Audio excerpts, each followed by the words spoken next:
отан туралы әңгіме қозғаған кезде ол деген үлкен бір тақырыпты алады.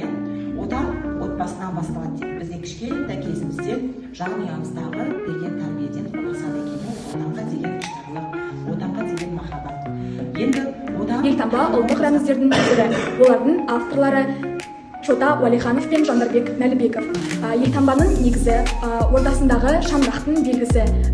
Біз оны ынтымақ, бірліктің белгісі деп айтамыз.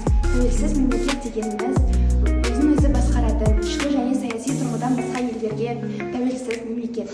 Және Қазақстан 1991 жылы 16 желтоқсанда өз тәуелсіздігін алды.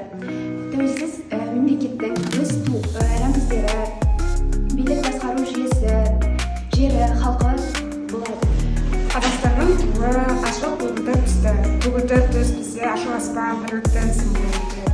Ал тудағы күннің белгісі ол алтын түсті күн, ол татулықтың, ынтымақтың белгісін білдіреді. Ал тудағы біріктірген оюлар Қазақстанның мәдениеттен салт дәстүрлерін білдіреді.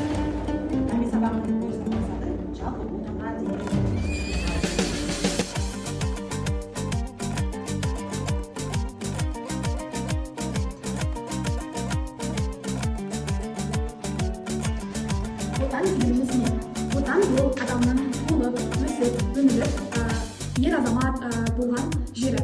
Отан бізде отбасынан басталады деп бекер айтылмаған. Отанның мағынасы туған жер, ал біздің жұтып жатқан ауамыз, тауымыз, тасымыз, туыстарымыз, ата-анамыз, отбасымыз.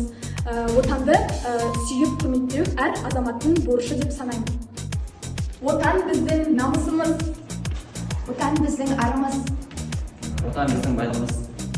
Отан біздің бірлігіміз. Отан біздің қазынамыз.